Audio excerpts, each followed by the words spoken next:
నిన్నటి current affairs ప్రశ్నకు సమాధానం. ఇండియా ఇంటర్నేషనల్ హాస్పిటాలిటీ ఎక్స్పో 2024 ఎక్కడ జరుగుతోంది? ఆగస్టు 3 నుంచి 6 వరకు గ్రేటర్ నోయిడాలోని ఇండియా ఎక్స్పో సెంటర్ అండ్ మార్ట్లో ఇండియా ఇంటర్నేషనల్ హాస్పిటాలిటీ ఎక్స్పో 2024 జరుగుతోంది.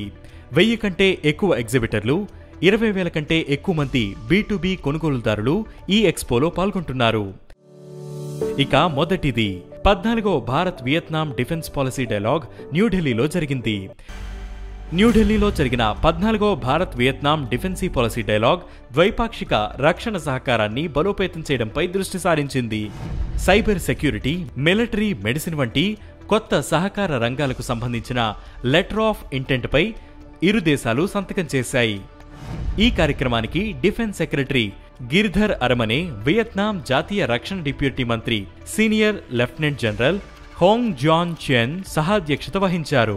2022 జూన్లో joint vision statement on Bharat Vietnam defence partnership towards 2030 పై సంతకం చేసినప్పటి నుండి సాధించిన పురోగతి ఈ సమావేశంలో సమీక్షించారు. ఇక రెండవది గవర్నర్స్ కాన్ఫరెన్స్ ను ప్రారంభించిన రాష్ట్రపతి ద్రౌపది ముర్ము. రాష్ట్రపతి ద్రౌపది ముర్ము ఆగస్టు 2న రాష్ట్రపతి భవన్లో 2 రోజుల గవర్నర్స్ కాన్ఫరెన్స్ ను ప్రారంభించారు. కేంద్ర రాష్ట్ర సంబంధాలను మెరుగుపరచడానికి, సంక్షేమ పథకాలను ముందుకు తీసుకువెళ్లడానికి కీలకమైన వివిధ అంశాలపై ఈ సదస్సు దృష్టి సారిస్తుంది. ఇక 28న రాష్ట్రపతి ద్రౌపది ముర్ము పలు రాష్ట్రాలకు కొత్త గవర్నర్లను నియమించారు. తెలంగాణ జిష్ణదేవ్ వర్మ, రాజస్థాన్ హరిభౌ కిషన్ రావ్ బాగ్డే, సిక్కిం ఓం ప్రకాష్ మాథుర్, జార్ఖండ్ సంతోష్ కుమార్ గంగ్వార్, పంజాబ్ గవర్నర్ చండీగఢ్ అడ్మినిస్ట్రేటర్గా గులాబ్ చంద్ ఖటారియాను నియమించారు. ఇక మూడవది గుజరాత్లో Global Centre for Traditional medicine.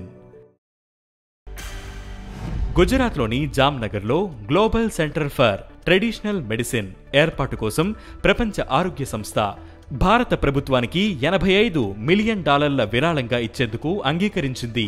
ప్రపంచంలోనే సాంప్రదాయ ఔషధాల కోసం ఏర్పాటు చేయనున్న మొదటి గ్లోబల్ అవుట్ పోస్ట్ సెంటర్ ఇది. జెనీవాలోని WHO ప్రధాన కార్యాలయంలో జరిగిన కార్యక్రమంలో ఆయుష్ మంత్రిత్వ శాఖ తరపున ఐరాసాలో భారత శాశ్వత ప్రతినిధి Arindam Bagchi, universal health coverage and life course assistant director general ఈ ఒప్పందంపై సంతకం చేశారు. ఆయుష్ మంత్రిత్వ శాఖ WHO సంయుక్తంగా నిర్వహించే GTMC సాంప్రదాయ వైద్యం ద్వారా సుస్థిర అభివృద్ధి లక్ష్యాలను చేరుకునేందుకు ప్రయత్నిస్తోంది. ఇక నాలుగవది Travel and Tourism Development Index 2024లో 39వ స్థానంలో Bharat. World Economic Forum WEF Travel and Tourism Development Index TTDI 2024ని విడుదల చేసింది. ఈ జాబితాలో US, Spain, Japan, France, Australia దేశాలు తొలి 5 స్థానాల్లో ఉండగా భారత్ 39వ స్థానంలో ఉంది.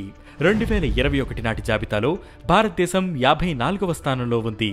2022లో ప్రపంచవ్యాప్తంగా 975 మిలియన్ అంతర్జాతీయ పర్యటనలు నమోదయ్యాయి. ఈ సంఖ్య కరోనా కారణంగా ఏర్పడిన అంతరాయాల తర్వాత ప్రపంచ పర్యాటక రంగంలో గణనీయమైన పునరుద్ధరణను సూచిస్తుంది. ఇక ఐదవది doctor Grinson George ICAR CMFRI డైరెక్టర్గా నియమితులయ్యారు. Director Grinson George ICAR Central Marine Fisheries Research Institute CMFRI డైరెక్టర్గా బాధ్యతలు చేపట్టారు. ఆయనకు మత్స్య పరిశోధనలో 20 సంవత్సరాలకు పైగా అనుభవం ఉంది. జార్జ్ గతంలో CMFRI మెరైన్ బయోడైవర్సిటీ డివిజన్లో SAARRCలో సీనియర్ ప్రోగ్రామ్ స్పెషలిస్ట్గా పనిచేశారు. ఆయన Cochin University of Science and Technology, Kerala University of Fisheries and Ocean Studies, Board of స్టడీస్లో కూడా పనిచేశారు. ఇక ఈరోజు current affairs question: State Museum Conclave and upcoming Yugayugeen Bharat మ్యూజియంను ఎవరు ప్రారంభించారు? ఈ ప్రశ్నకు సమాధానం మీరే కామెంట్ చేయండి.